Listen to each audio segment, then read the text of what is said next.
UP लेखपाल UP constable 2022 के लिए जीके जीएस से बनने वाले इम्पोर्टेंट क्वेश्चंस आइए देखते हैं। पहला प्रश्न है, भारत में संसदीय शासन व्यवस्था तथा विधि निर्माण की प्रक्रिया कहाँ से ली गई है? तो सही उत्तर हो जाएगा ब्रिटेन से। अगला प्रश्न है, संसद को संविधान में संशोधन करने की शक्ति प्रदान करता है, आपको बताना है कौन सा अनुच्छेद? सही उत्तर हो जाएगा अनुच्छेद 368 जो भाग 20 में है। अगला प्रश्न है, भारतीय संविधान में प्रथम संशोधन कब हुआ था? आपको बताना है। भारतीय संविधान में प्रथम संशोधन 1951 ईस्वी में हुआ था। अगला प्रश्न है, 73वां संविधान संशोधन 1992 का संबंध किससे है? आपको बताना है। 73वां संविधान संशोधन 1992 तो पंचायती राज व्यवस्था से संबंधित है। अगला प्रश्न है, राज्य के नीति निर्देशक सिद्धांत संविधान में कहाँ से लिया गया? आपको बताना है, बहुत इंपॉर्टेंट क्वेश्चन है। डीपीएसपी कहाँ से लिया गया? तो इसका सही उत्तर हो जाएगा आयरलैंड के संविधान से। अगला प्रश्न है, भारत में किस प्रकार की नागरिकता का प्रावधान है? भारत में किस प्रकार की नागरिकता का प्रावधान है? आपको बताना है। सही उत्तर हो जाएगा एकल नागरिकता। अगला प्रश्न है, किस संविधान संशोधन द्वारा संपत्ति के अधिकार को मूल अधिकार से हटाकर विधिक अधिकार कर दिया गया? आपको बताना है कौन सा संविधान संशोधन था? सही उत्तर हो जाएगा 44वां संविधान संशोधन 1976 द्वारा अनुच्छेद 300A जोड़कर रखा गया। अगला प्रश्न है, व्यक्तिगत स्वतंत्रता के लिए किस प्रकार की रिट याचिका दायर की जाती है? आपको बताना है व्यक्तिगत स्वतंत्रता के लिए। तो सही उत्तर हो जाएगा बंदी प्रत्यक्षीकरण, जिसको हैबियस कॉर्पस भी कहते हैं। अगला प्रश्न है, मूल कर्तव्यों का उल्लेख संविधान में कहाँ पर किया गया है? आपको बताना है। और कितने मूल कर्तव्य हैं ये भी आपको बताना है। तो सही उत्तर हो जाएगा संविधान के भाग 4A में अनुच्छेद 51A में। अगला प्रश्न है, भारतीय संविधान में मूल कर्तव्यों को कब जोड़ा गया? आपको बताना है। भारतीय संविधान में मूल कर्तव्यों को, ध्यान रहे मूल कर्तव्य पूछा जा रहा है, 42वां संविधान संशोधन 1976 द्वारा सरदार सरोवर सिंह समिति की सिफारिश पर जोड़ा गया था। अगला प्रश्न हो जाएगा, भारत का प्रथम नागरिक कौन होता है? आपको बताना है। तो भारत का प्रथम नागरिक भारत का राष्ट्रपति होता है।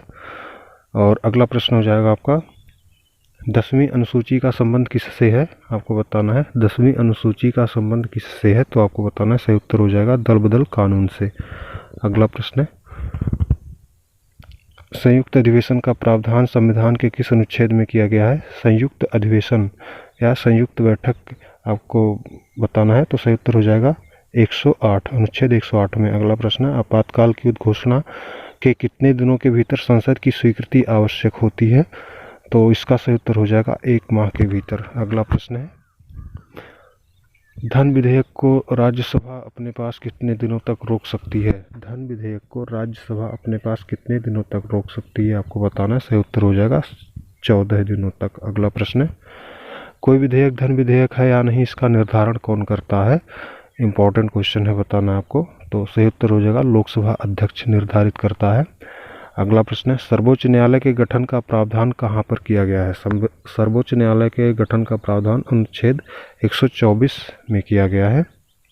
सही उत्तर हो जाएगा 124 में। अगला प्रश्न है, अंतर्राष्ट्रीय शांति और सुरक्षा संविधान के किस अनुच्छेद में दिया गया है? अंतर्राष्ट्रीय शांति और सुरक्षा का प्रावधान संविधान के अनुच्छेद 51 में किया गया है। अगला प्रश्न है, भारत के प्रथम मुख्य चुनाव आयुक्त कौन थे? आपको बताना है प्रथम मुख्य चुनाव आयुक्त कौन थे? सही उत्तर आपको बताना है। तो सही उत्तर हो जाएगा सुकुमार सेन। अगला प्रश्न है, संघ लोक सेवा आयोग के सदस्य अपने पद की इस्तीफा किसे देते हैं? संघ लोक सेवा आयोग के सदस्य अपने पद की जो इस्तीफा किसे देते हैं बताना है। तो राष्ट्रपति को देखते हैं, और राष्ट्रपति ही इन सदस्यों की नियुक्ति करते हैं, उस अध्यक्ष को भी नियुक्त करते हैं। अगला प्रश्न हो जाएगा, एक समान नागरिक संहिता लागू करने वाला एकमात्र राज्य कौन सा है? तो सही उत्तर हो जाएगा गोवा। अगला प्रश्न है, सर्वोच्च न्यायालय को न्यायिक पुनरीक्षण का अधिकार संविधान के किस अनुच्छेद में दिया गया है? सर्वोच्च न्यायालय को न्यायिक पुनरीक्षण का अधिकार सही बताना है आपको। सही उत्तर हो जाएगा 137 अनुच्छेद 137 में। अगला प्रश्न, वर्तमान में सर्वोच्च न्यायालय में न्यायाधीशों की कुल संख्या कितनी है? आपको बताना है। तो सही उत्तर हो जाएगा 31, जिसमें एक मुख्य न्यायाधीश और 30 अन्य न्यायाधीश होंगे। अगला प्रश्न है, प्रथम विधि अधिकारी कौन होता है? आपको बताना है। भारत का प्रथम विधि अधिकारी तो भारत का महान्यायवादी होता है, भारत का प्रथम विधि अधिकारी। अगला प्रश्न है, नागरिकों के लिए एक समान सिविल संहिता संविधान के किस अनुच्छेद में दिया गया है? एक समान सिविल संहिता का प्रावधान अनुच्छेद 44 में दिया गया है। अगला प्रश्न आपका, उच्च न्यायालय अथवा उच्चतम न्यायालय द्वारा नागरिकों के मौलिक अधिकारों की रक्षा के लिए जारी किया गया समादेश क्या कहलाता है? तो आपको बताना है सही उत्तर, यानी कि नागरिकों के मौलिक अधिकारों की रक्षा के लिए जारी किया गया समादेश परमादेश कहलाता है।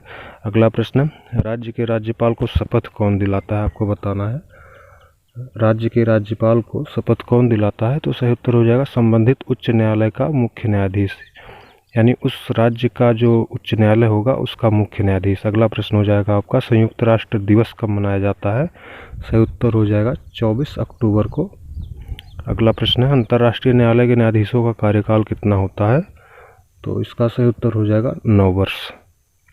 अंतर्राष्ट्रीय न्यायालय के न्यायाधीशों का कार्यकाल 9 वर्ष होता है। अगला प्रश्न है, उद्देश्य प्रस्ताव को स्वीकृति कब दी गई? उद्देश्य प्रस्ताव को स्वीकृति कब दी गई आपको बताना है। तो इसका सही उत्तर हो जाएगा 22 जनवरी 1947 को। अगला प्रश्न, राष्ट्रध्वज को संविधान सभा द्वारा कब अपनाया गया? राष्ट्रध्वज को संविधान सभा द्वारा कब अपनाया गया? तो सही उत्तर हो जाएगा 22 जुलाई 1947 को। अगला प्रश्न है, भारतीय संविधान द्वारा राष्ट्रगान को कब स्वीकार किया गया? तो भारतीय संविधान सभा द्वारा राष्ट्रीय गान को स्वीकार किया गया 24 जनवरी 1950 ईस्वी को। अगला प्रश्न है आपका, प्रथम बार राष्ट्रगान कब गाया गया था? आपको बताना है प्रथम बार राष्ट्रगान कब गाया गया था। तो इसका सही उत्तर हो जाएगा 27 दिसंबर 1911 ईस्वी को कांग्रेस के कलकत्ता अधिवेशन में। अगला प्रश्न है, सर्वोच्च न्यायालय के न्यायाधीशों की संख्या में वृद्धि करने का अधिकार किसके पास होता है? सर्वोच्च न्यायालय के न्यायाधीशों की संख्या में वृद्धि या कमी करने का अधिकार संसद के पास होता है। अगला प्रश्न है, भारत सरकार के आय व्यय का लेखा जोखा कौन करता है? आपको बताना है भारत सरकार के आय व्यय का लेखा जोखा। तो सही उत्तर हो जाएगा भारत का नियंत्रक एवं महालेखा परीक्षक, जिसका प्रावधान अनुच्छेद 148 में किया गया है। अगला प्रश्न है, विधि के प्रश्न पर सर्वोच्च न्यायालय से परामर्श लेने का राष्ट्रपति का अधिकार संविधान के किस अनुच्छेद में दिया गया है? तो सही उत्तर हो जाएगा 143 में। ऐसी ही वीडियो देखने के लिए सार क्लासेस सर्चिंग पॉइंट चैनल को सब्सक्राइब करें। धन्यवाद।